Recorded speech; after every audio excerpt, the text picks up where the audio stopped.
Now, moving along to this story, Gauteng Premier Panyaza Lesufi welcomed the scrapping of the controversial e-tolling system.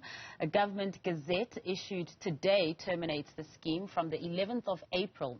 The toll to fund the Gauteng Freeway Improvement Project were first introduced in December 2013, but the scheme has faced a widespread boycott by motorists, in part due to a lack of consultations over this matter. Now, Lesufi says the Gauteng government will now have to pay back the 12 billion rand owed to National Treasury. To unpack this, I am joined by the former chair of the E-toll Review Panel, Professor Muxe Nkondo. Professor Nkondo, thank you so much for joining us this evening on News at Prime. Now, we've come a very long way since you and your fellow advisory panelists on that E-toll's report made your recommendations about a decade ago. What do you make of this long overdue decision? Well, thanks very much for the honor and the invitation, and thanks to your audience. I think there are quite a number of reasons for the long delay. Mainly, it has to do with the complexity of the issues involved. Because what we're looking at finally was the impact of the Gauteng Freeway Implementing Project and the e-tolls on the economy. We had to locate it within that broad political context. Okay?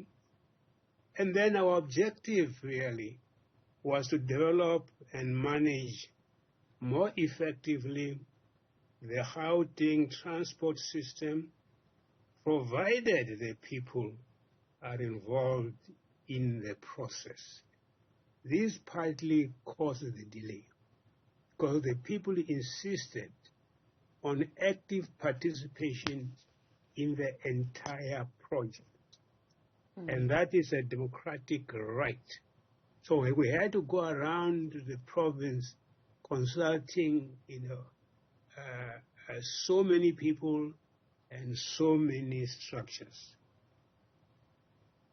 What was at stake here? The vitality of the Gauteng transport system, as a precondition of the growth of the economy nationally. That's how central the Gauteng transport system is.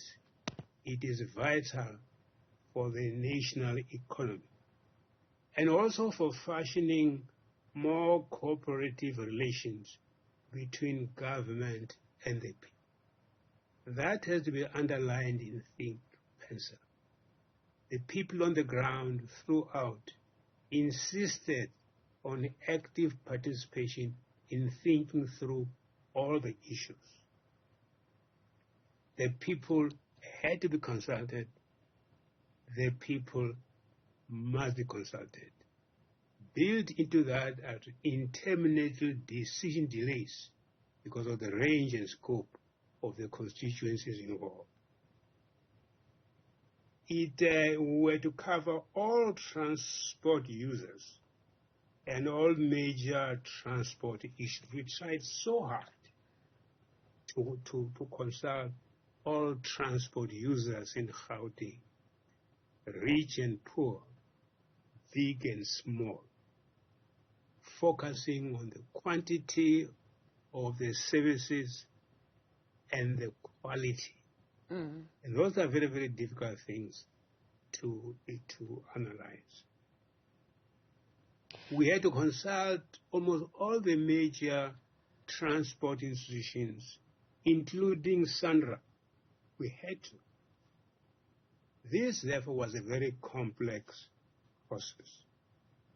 It has also a very broad political context. As you know, collective consumption and severe socio-economic inequalities constitute a political problem. There's collective consumption of transport, but at the same time, in a severely unequal society, The tensions there are major, and they show in so many ways. The tension here is between popular demand and market calculations. This I must insist that. And one of the problems we saw very early is that e-tolls were conceived as business and not as public service. So we had to find a way of negotiating a relation between public service and market profit. That tension is fundamental, and in our opinion is responsible mainly for the protracted delays. And finally, the scrapping of the e-tolls. That really makes us very, very happy. The voice of the people cannot be ignored. And this is a great lesson for our democracy. And something that we found out, if you look at the geography of the e-tolls, e-tolls are located at the border between the city and the townships, a burden on the millions who live there. If you look very carefully at the geography, townships are outside the geography. The rich and the wealthy are within its precinct. So the rich, ironically, didn't have to pay all those expensive e-tolls, but the poor from the townships to get into the city, to go and work there every day, had to deal with expensive e-tolls. That is a problem. We talked about the political geography of the e-tolls. And this has immense, implications for our national economy and for our politics.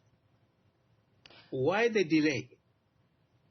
We found that it has to do with, I'm sure, the unintended consequences of the three-tier system of government.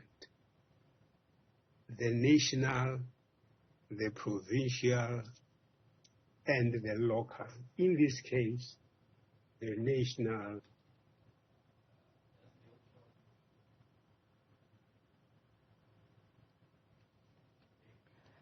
Prof, speaking.